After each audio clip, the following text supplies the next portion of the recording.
back, baby. It is the Charity Stripe, the Daily Stripe, 1090 ESPN Radio. And we want to talk about sports. We want to talk about my Celtics. They might do it, honestly. Can we wait until they win the next game before we do the whole break it? We can talk about them still. I don't want to not talk about the game because we should. But before we start theorizing and getting to Neil deGrasse Tyson about this thing, let's enjoy the win. Let's enjoy the grit and tenacity that this team showed, that Tatum showed specifically, which yesterday when we were on our Amazon Amp show, if you're watching this, listening to this, go check that out. Monday, Wednesdays, Fridays, Sundays. Not sure how much longer we're going to be doing it, but definitely through the end of the NBA Finals. So go check that out. Download Amazon Amp. Check that show out. We were talking about how Jason Tatum had been not pedestrian because he's an elite basketball player. He was an all-NBA first-team guy, but not exceeding expectations, which is typically what players do when they're a top 10 player in the NBA. Well, he's also not. Yes, he's also 24, and he wasn't consistent for me. He wasn't consistent enough in the sense of if you're a top 10 player and you're the best player in your team and you're in the Eastern Conference Finals. I'm not saying you have to have a Jokic type game or a Butler type game, but you pretty much by and large have to be between a 7 and an 8 out of 10 or higher every game. There can't be games where you're absent for 3 quarters. And there was times in the playoffs where that's been the case. He delivered. Derek White, honestly, who a guy we used to fell out of love with, came to Boston, started to fall back in love with a little more cautiously. He's been phenomenal for me this playoffs this season, and I can't say enough good things about White. I texted you and our buddy Brando. I'm like, what would the backcourt of White and Brogdon, where would that rank in the NBA if that was a starting backcourt? And my gut check is top 30. That's a legitimate starting backcourt for me in the NBA. Is White and Brogdon. Brown kind of picked it back up. Guys across the board, that's the win you expected the Celtics to have more than once and more than in game 4 with their backs against the rope down 3-0 in this series. All that being said, no teams come back from 3-0, but there have been teams that have come back from 3-1, and this team you're heading back to home where you've been, talk about pedestrian, you've been nothing short of pedestrian at home in this playoffs. You're in a position to at least get back to Miami. Just get back to Miami. That's what you got to be thinking. And if they take it one game at a time, I think they're a team that has shown the capability. They can do the improbable. They can get back from their backs against the ball, and they can get something done. Now, Jimmy's post-game presser, we're going to drink beers, we're going to drink wine, we're going to listen to music, we're going to chill, and we're going to take it one game at a time, and then we're going to get a win on the road. There's also no doubt in my mind that he can get it done on the road himself. So I'm sitting here kind of confident in both these teams in some respects. But I do appreciate the heart in which the Celtics came out with, and Brown said it. We want to play together still, and he knows it. These guys are not dumb. They know how the NBA works just as well as the guys who watch it. If things don't work, changes are made. Don't let us get one game. And don't let them get one game. Just don't let them get one game is what I wanted to. Yeah, I mean, don't let them get one game for sure. But really though, don't because now you're in a position where if you're the Heat, you have to go back to Boston, and Boston, maybe they haven't been great at home, but what if they are? What if they do? Okay, we have one, because now they have nothing to lose. Everyone, and by and large, they're done. Now that I've written them off, you wrote them off, our friends have wrote them off. Stephen A. said they weren't going to make it past last night, wrote them off. Everyone's written Boston off. So they have nothing. Now all of a sudden you go from favorites to playing with nothing to lose. Yeah. I mean, I think we both predicted on our AMP show yesterday that we felt like the Celtics had a good chance at winning that game. So I don't think we necessarily wrote them. I mean, in the series, yes. And I still have them written off until they win this next game. And then I will take a really deep dive. But like you said, you're at home, so you got to feel pretty good about that.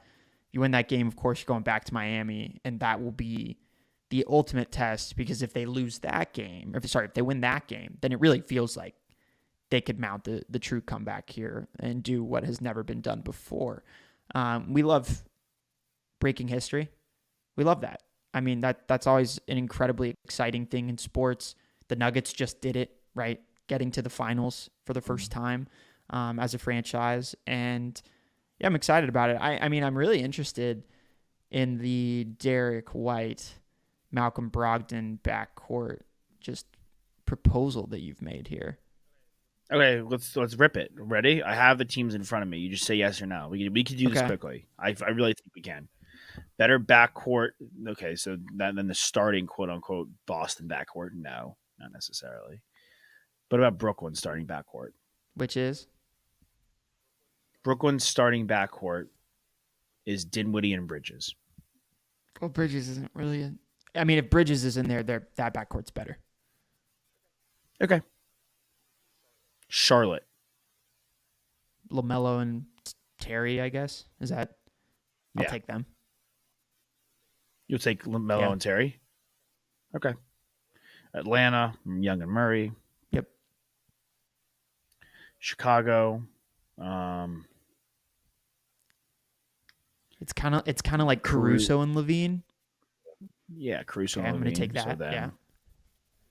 Cleveland, you're taking. Dallas, you're taking. Denver, I assume you're taking. Yeah. Yeah. Detroit, Yeah. even without cutting like Hayes and Ivy. Oh. No, I guess at that point I'd probably take Brogdon and White, but Cade is coming back next year, so I'd take Cade and Ivy. Yeah. Golden State. I think I'm going to take them. Yeah. The Rockets. I mean, I think I'd still take them. It's close though. Just from a talent standpoint. Close Like if we're starting next year, like, yeah, I'm going to take that backcourt. But if we're talking about rotational pieces on a playoff team, I'm going to take Derek White and Malcolm Brogdon every time. Indiana. Yeah. Yeah.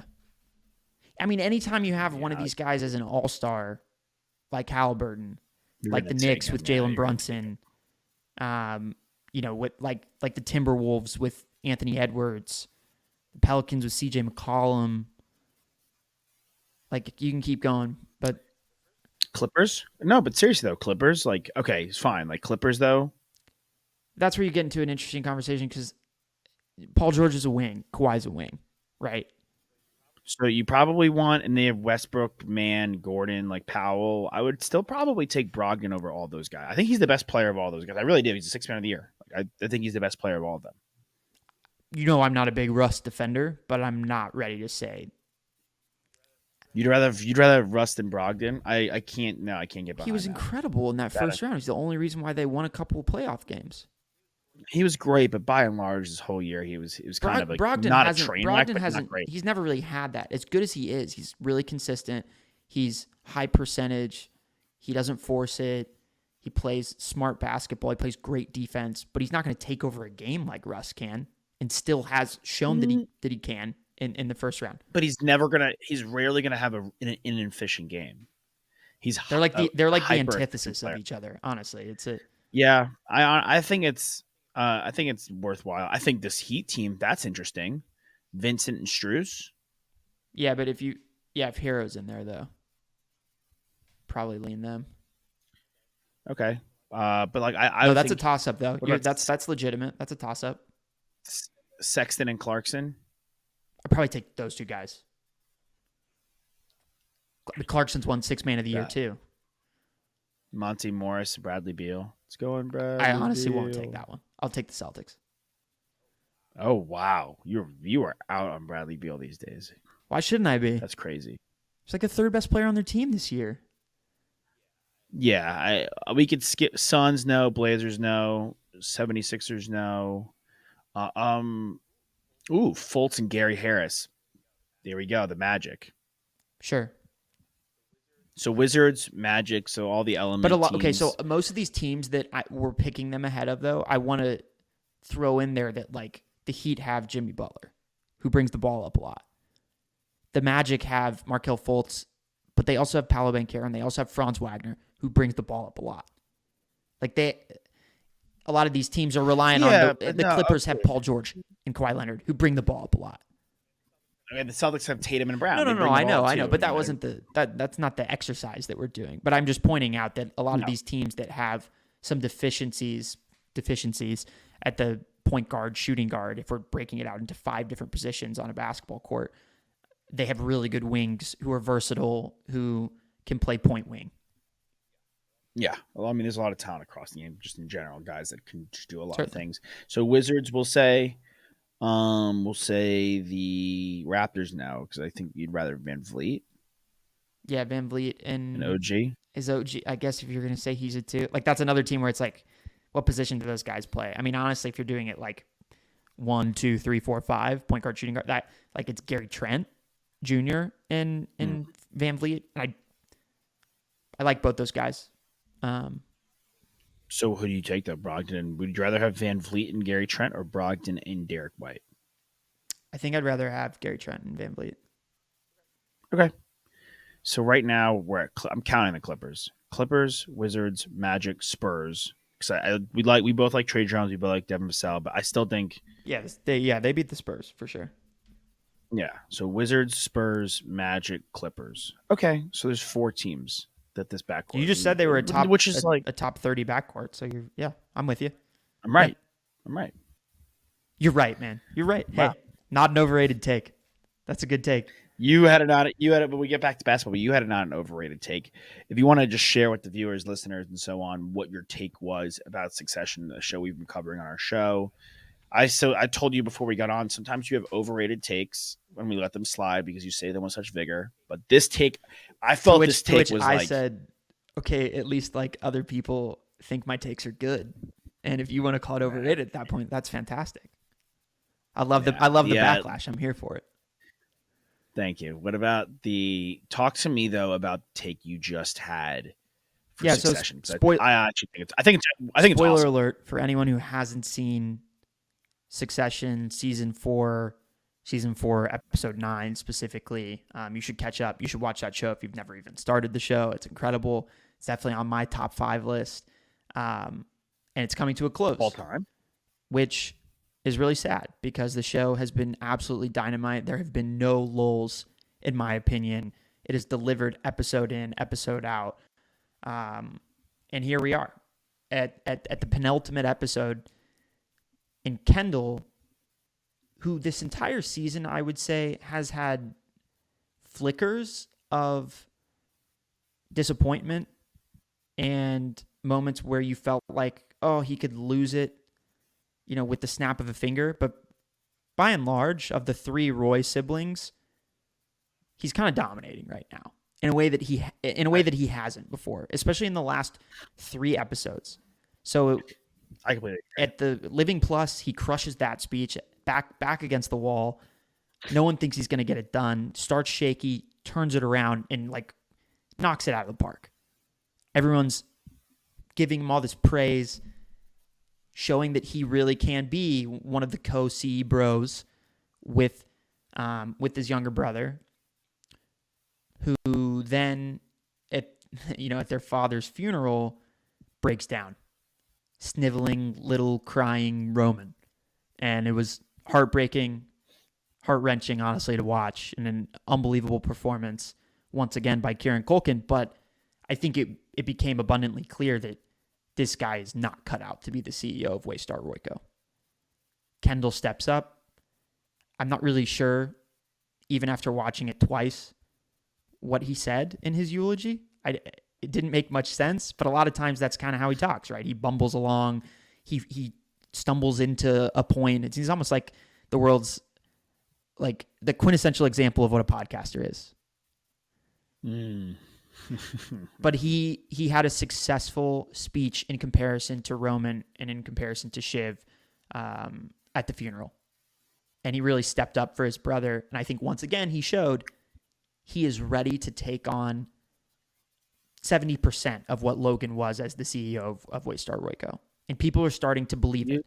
And he's starting also, he made that incredible play by bringing Hugo onto his side at the Wake episode, and now Hugo has been in his ear with information left, right, front, and center, and he has an obedient dog in Hugo as another guy that's working for the army of Kendall Roy. So he's in an excellent position. I think he could go to the board right now and say, I want it to be me. And that's what he's going to do. And he said that to Frank, too, at the party. And he's going to make that move in the finale. But it's not going to work. Because he also went and tried to get Colin on his side. Colin, who is the bodyguard for Logan Roy for the entirety of Succession. Colin, who was incredibly emotional at Logan's funeral, who also had his one biggest moment in the episode before Logan died when they went to the restaurant together and had a conversation just about life and how life is short and legacy. And it was really awkward. And like you felt awkward watching it as a viewer in that moment with Colin. But when Kendall went up to Colin after the funeral and basically was like, hey man, I need you to be on my side. He was shaking hands. He was kissing babies. He was definitely feeling that high. And I think that Colin isn't the guy that he should have done that to. And I think the reception and the look and the feelings that I got as I watched Colin, I didn't know what he was thinking, which credit to that actor. I think that I couldn't tell if he was like, I can't believe this guy is saying this at his father's funeral to me right now, or I can't believe who Kendall has become, and this is the new Logan Roy. You couldn't get any indication that it was one or the other. So what I believe will happen is that Colin, who is the only person who knows about the death of the waiter at Shiv and Tom's wedding, because of Kendall's state of mind, and I don't know if you like, it's probably like involuntary vehicular manslaughter, which that would take him down for sure. That would absolutely take him out of contention and out of the running to be the CEO of Waystar Royco, especially at such a pivotal moment with Mencken becoming president, with the Gojo deal right around the corner.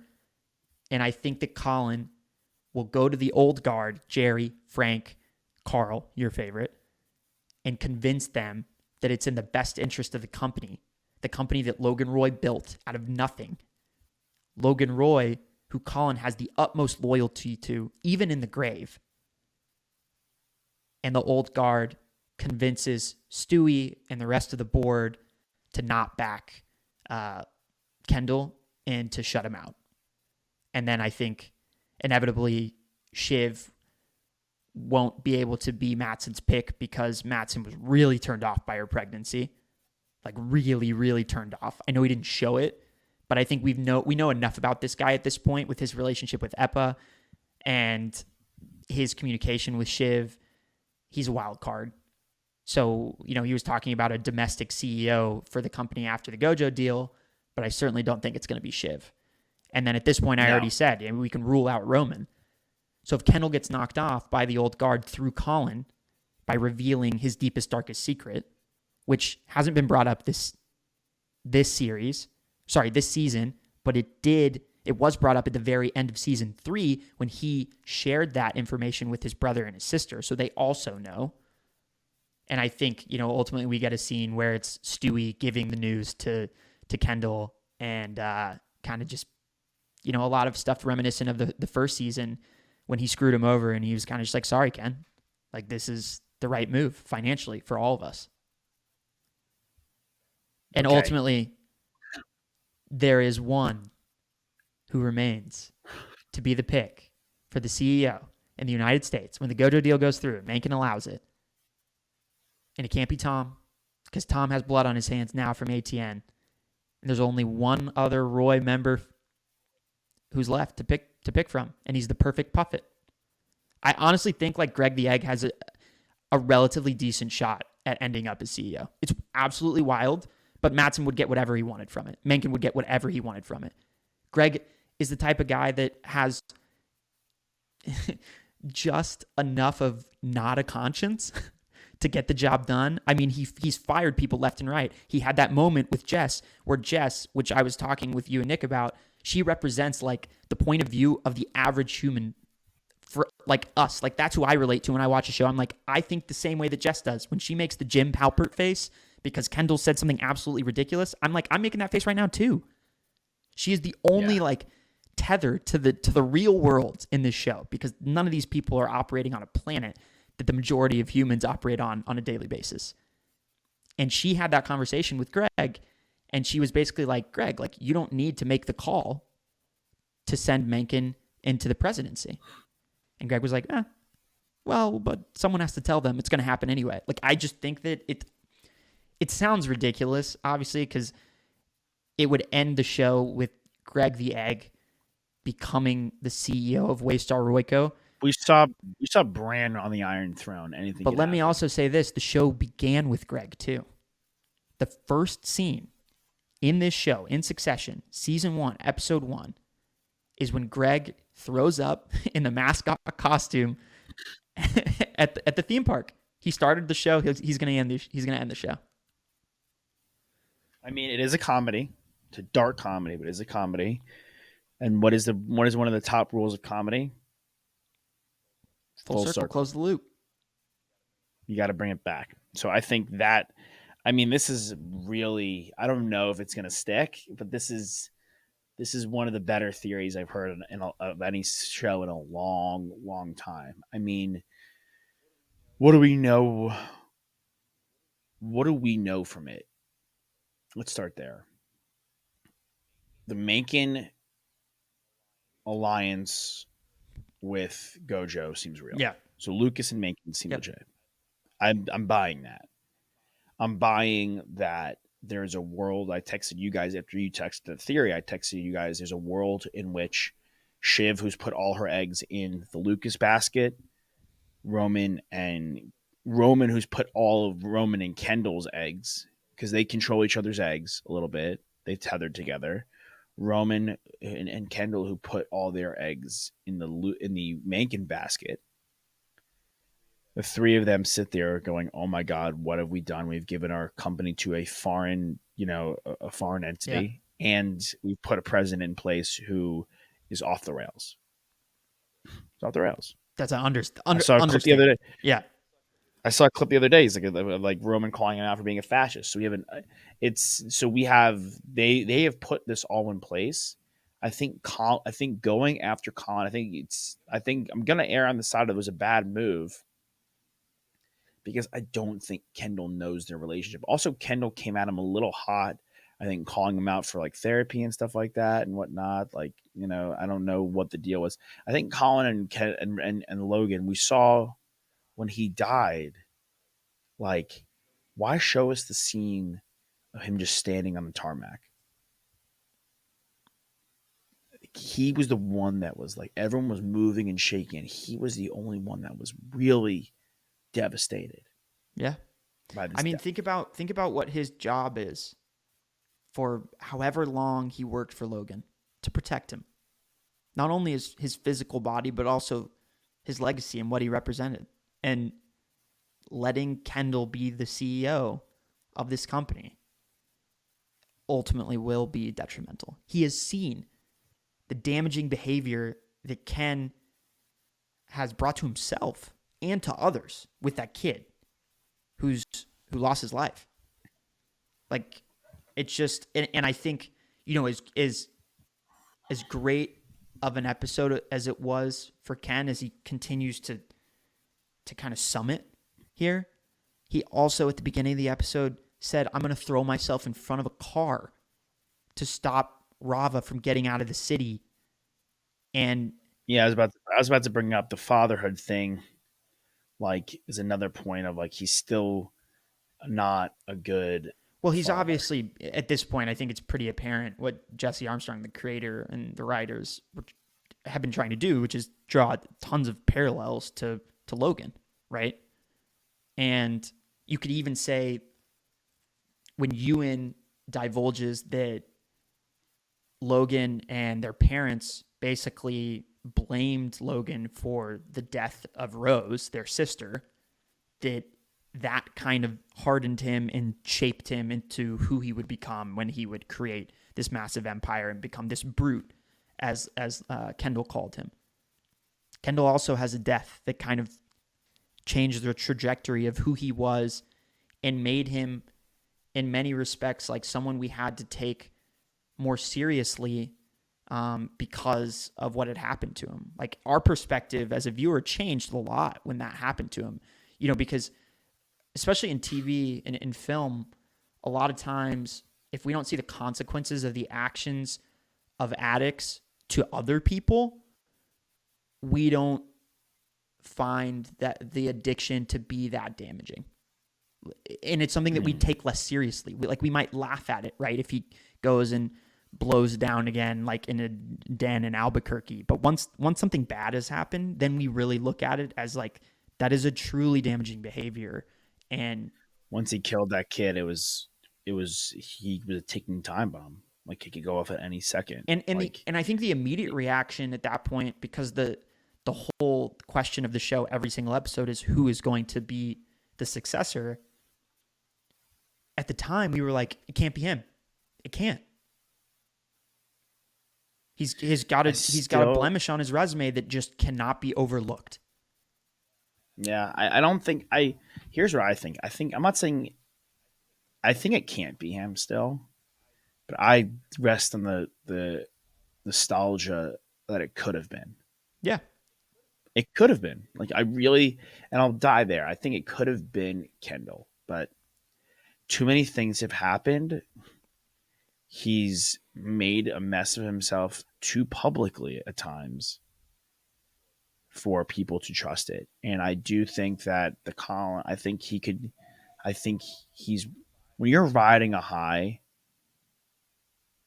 and you're climbing and you're summiting, like you're saying, like the higher you get, the better you feel, the closer you are to your goal. All that being said, the bigger the fall, and you're not looking back. You're passing things and not checking your back and looking behind you. So he's had this conversation and he's moved on. In his eyes, the conversation's a win. Yeah. He's clearly, done what he walks away. He's like smiling when he walks away. Yeah. And let me just mention that in that entire theory that I just put out there, Connor was not mentioned one time, but we all know where everybody stands on Connor, and we know where the entire United States stands on Connor as well. And so Connor is going to have an incredible time in Slovenia. He might even get a chance to play one-on-one with Luka Doncic and live out my dream, which I'm super excited about for him. That's hilarious. And then he's getting the top bunk in the grave once he passes. In the little mausoleum. Yeah, I want to. Was it King Lear that this was based off of? I don't think it's necessarily like, I think there's loose ties to King Lear and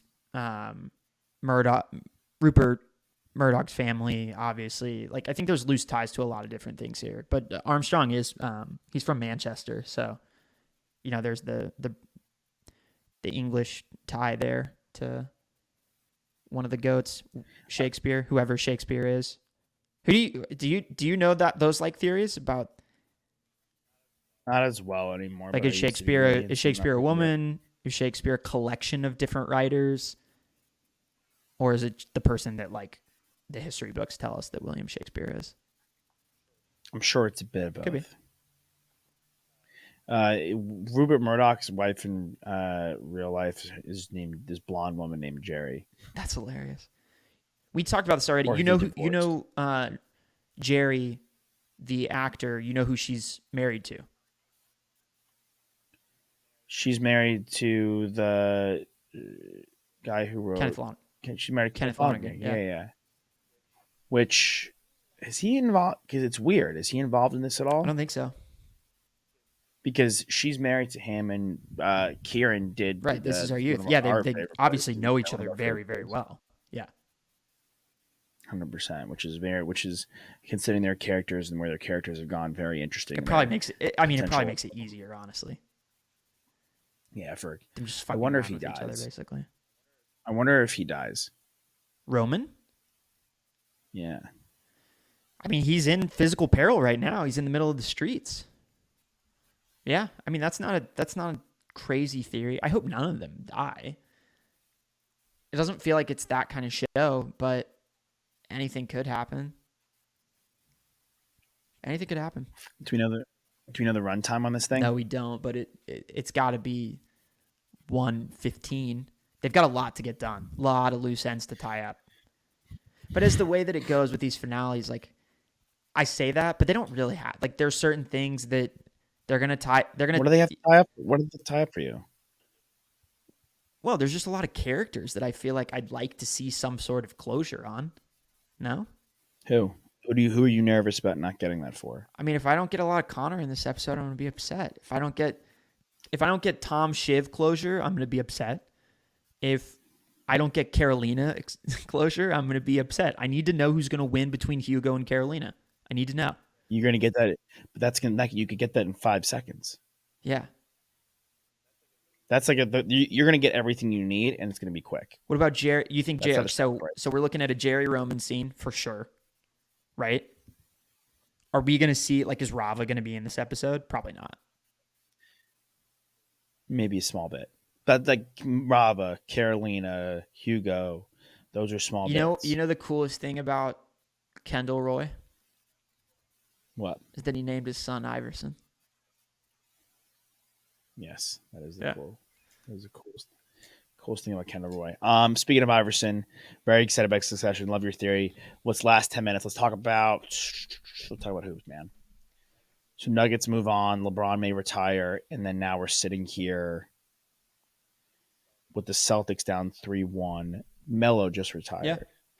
Where does Carmelo rank for you among like what is he in that 50 to 75 range? Yeah. To me, he is. I think Where does he rank like players you've seen? Like you've seen. So like let's say 2000 up. it's tough. It's tough. I mean, there's so many good players that are playing right now, played in the last 10 years, and then the guys that, kind of started late 90s into the 2000s. We just list guys like Kobe, Dirk, Duncan, KG, Pierce, Wade, LeBron, obviously, Steph, KD, Shaq. Like so many of these players, and a lot of those guys have rings, are all better than Carmelo. Um, Definitely one of the best pure scorers that we got to watch. Also, it's not lost on me that in the Olympics, the Redeem team, he at times was their best player. He was incredible for the Olympic squad. I think he shot like 50% from three or something like that. Is he not the all-time leading scorer in Olympic history? You should check on that because if he is, that's I think I could check on that. I just got a notification. Sorry, that's why I picked up my phone about Ja Morant. So we're hoping he's okay. He had a wellness check this morning. yeah. I saw his Instagram where it was curious and precarious just what he posted on the stories. Not a lot of context, and the last one that he posted. So he took his story down, or the story has been taken down. Yeah, I think it's kind of coming at him like a tidal wave right now. He's a young guy. Like, look, like you don't want anyone to falter. But anyway, back to Melo, who I think to me, Melo has one of the more like people know that Russ got a hard way to go. You know what I'm saying? Mm-hmm. I think Melo unfairly got a hard way to go. To be honest, KD is the all time all is now now, but he leading U.S. scorer. he Jump surpassed Carmelo. Yeah, To me, Carmelo Anthony, like New York not working out was not Carmelo Anthony's fault. Does that make sense? yeah, yeah. That makes sense. Like, it was not his fault that Amari Stoudemire got hurt. Like, it was not his fault that they traded half their team for him. Like, he needs to show up and play. You know what I'm saying? Like, it's not his fault the team he had around him. Like, I don't fault him for what happened in New York. I think he gave it as good of a go as anyone outside of like LeBron could have given it. Like if LeBron went there, I think maybe they go to the finals, right? Probably. But outside of that, like look, man, like He goes to New York. He's dealing with a Celtics team that's still dangerous, who at one point he took down Yeah. in the playoffs. He's dealing with a good Heat team, a good Orlando team that was around. He was dealing with a good, Chicago team, right? Like there were teams like, so my hair's all over the place. He was, they were dealing with really, strong teams at the time, and I feel like his career got a bad shake. I don't know. I've always loved Carmelo Anthony. Some of my favorite moments of basketball was like him against the Bulls, like, this is my city moment that he had. Um, I think he gave that city all he had, and I think he gave that franchise all he had. And he's a one, two, three, four, five, 6-time All Star for the Knicks. Yeah. He played he played in 70 games 1, 2, 3 times, and then a 67 game season, and then he had one season where he was hurt Well, can we also just and a scoring title. I think it's important to note as well. I'm just looking at And he had a 55 game season, but that was a shortened lockout season. the teams here.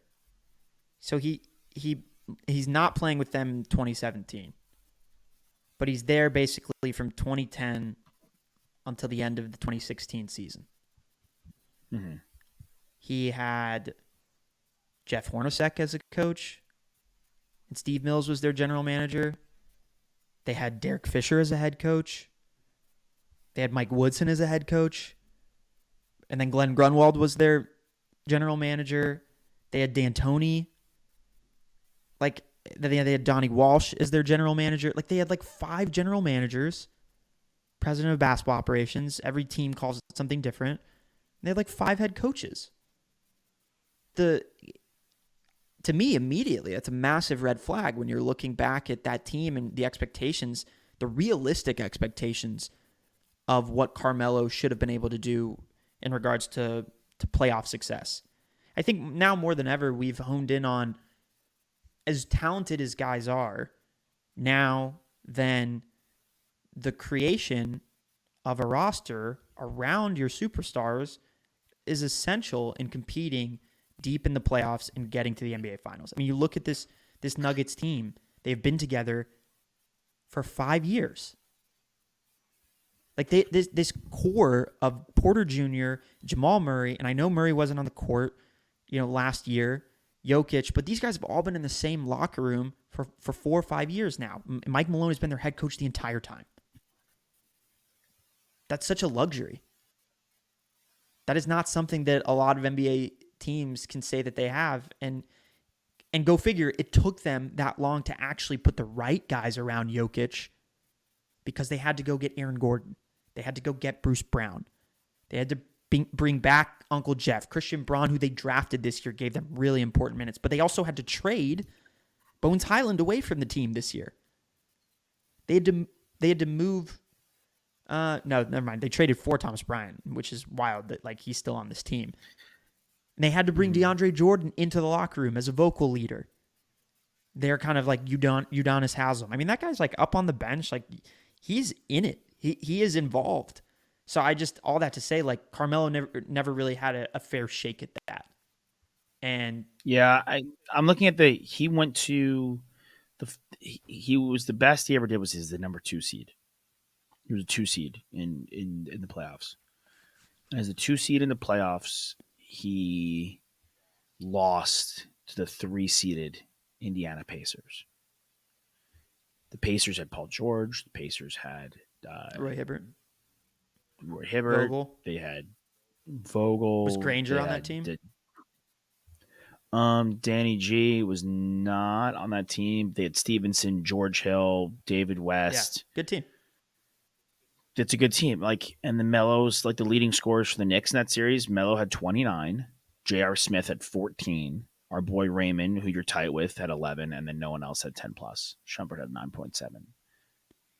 Yeah, I mean, I honestly can't. Amari and Chandler were kind of done, dude. I mean, you could go look at every roster that he was on for his entire career, and not once would you tell me, "Oh yeah, that's a roster that looks like they can win a title." No, man. man. Like, no way. And that Boston team he took down, that was, yeah. I mean, they had Uncle Jeff, no Jesus, but they had Jeff. They had Paul Pierce. They had Kevin Garnett. Um, they had no Rondo. He was hurt. Bradley, young Bradley, yeah. But he took, he got the monkey off his back with KG and Paul Pierce, right? And that was another series where Melo was, if I do remember correctly, pretty tremendous. 29 point, yeah, 29 point. Raymond was good in that series too. Our boy Raymond, shout out to him. But I think if if we ever get Raymond on our show, or next time you sit down with Raymond, I'm going talk to talk to him edged. tomorrow about Melo. No, ask Yeah. him. Yeah, I mean, he's a Throw him my question if you don't mind. If he was kind of like, if he feels he didn't get a fair shake, and by that you mean like in this I'm saying, like with the guys around him. team, guys around him, and the way that he was perceived. Like, I feel like there was, and like when you have better players around you, you not only have guys playing better you're a more complete team, but your game also elevates. There's less, you're seeing less, he's seeing less doubles, he's seeing, better shot selections. Like, who knows what he could have think done, about honestly. this. Guys like Melo, who are, at least as the media talks about them while they're playing, he's a one-way player, right? Elite offensive player. But he is like the one way of the one way, though. Yeah. And I think when you talk legacy, when you talk historical context in the NBA, it gets really, really difficult when guys like that don't have a ring. The only defense for them is if they do get a ring. Dirk has got a ring. Steph has a ring. And then you list out all the other players who are the superstars on the teams that have won. Mm-hmm. They can play on both sides of the court. Kobe, Shaq, Tim Duncan, Dwayne Wade, LeBron James, Kevin Durant. Like, all those guys play. Giannis Antetokounmpo, Kawhi Leonard. You know what I mean? Like these guys play on both sides of the ball. So when you're a guy like Melo, I think you get criticized even more because he was the ultimate offensive weapon for stretches of his career. Oh, sure. But I think, but the dude, he's got a scoring title. He's a 10-time All-Star. He's a 6-time All-NBA. He's an incredible player. 22 points per game career average, and that even includes, the end of his career where he, even in his last year with the Lakers, he still averaged 13 points per game. It didn't feel like that. It really didn't feel like that. No, but he was like, and he got thrown around the muck. He was sent here, he was sent there. He went to OKC. He went to Portland. Like, the places the places you'll go, starring Carmelo. And he did a stint in Houston. He played 10 games there. Like, when he played 78, dude, he played. Can you imagine? 33 years old, Carmelo Anthony gets sent to Oklahoma City. 33. Guy plays 78 games. Yeah. Like, is he at his best? Hey, that team is 48-34. He gave it all he got. I mean, that was actually not a bad team. They just really disappeared in the playoffs. He played with Raymond again there too. Yeah, he did. Yeah. That was a really bad first round series. That was a really, really.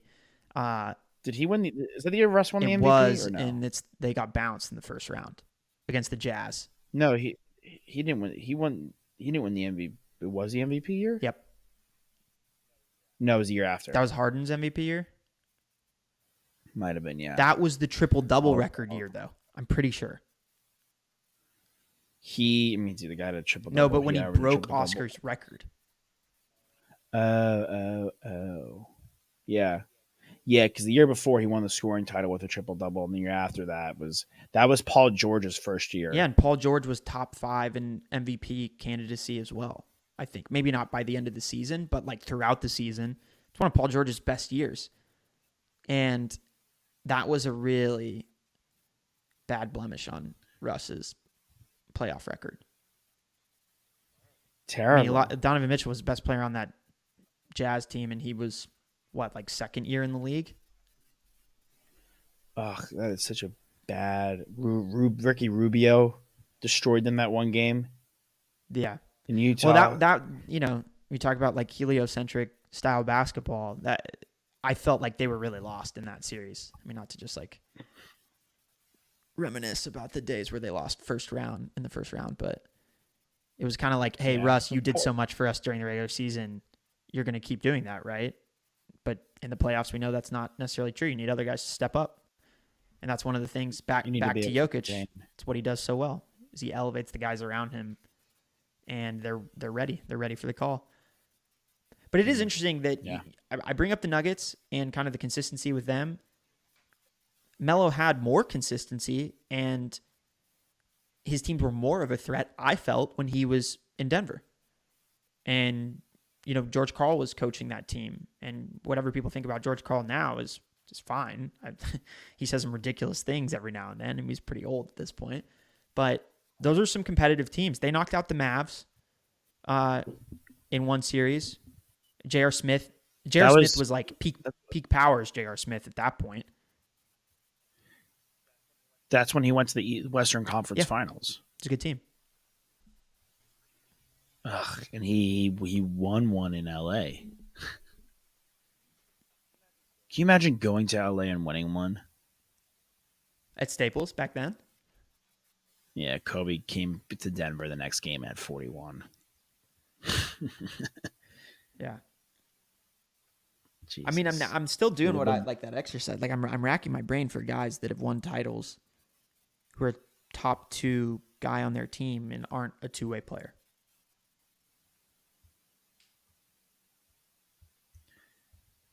Like, how much of a two-way player?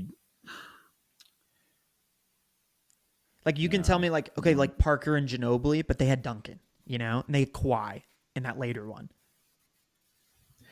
They're not terrible defenders. Parker's not a good defender. Good steals guy. Ginobili, Yeah, not a gets steals. great defender though. Dirk was solid. Dirk was a terrible defender. He wasn't. You don't think he was solid? No, not at all. He was a bad defender. So you think that's like the only guy, really? Yeah. Best guy on his team. I mean, I would consider Steph a better defender than Dirk. Now, I would also say that does Dirk never have how many blocks per? didn't matter. Yeah. Well, he always played with his center too. I mean, he played with Brendan Haywood, and Eric Dampier, and Tyson Chandler, and those guys. Chandler obviously is lauded by NBA fans, especially Dallas fans, but I wouldn't say that Eric Dampier, Desagana Diop, and whoever, and Brendan Haywood are elite NBA starting centers. They're absolutely not, but they were good shot blockers and they were good rim protectors. Yeah, I feel like Dirk got boards though. Not a ton. Like, terribly. Not like But Lopez. he was like, he was a matador. Like Olay. Like, I'm serious. Maybe teams didn't target him like they should have, but I think also the reason why we won in 2011, we put the perfect team around him. Sean Marion's one of the most versatile defenders we've seen in our lifetime. Ever. Yeah. Tyson Chandler, Absolutely. Deshaun Stevenson. We had good defenders on the team. Jason Kidd, good size, always been a good defender, great hands. It's a good team. Absolutely. All right, T.O. It always comes back to the Mavs in succession. T-Dot, we'll see you later. We'll see you another time. I'll see you for Best to Believe Have fun later. in Austin, Texas, Josh Fisher. Hook 'em horns, baby. Hook 'em horns. I'll be sending you. I think I honestly might cry when I land. I'm going to be so happy. Cannot wait. Fans out there, drag both feet inbound, swing a full count, rip the puck at that punch PKs because they free throws. Why? Because they free. That they are. We out you. We love you.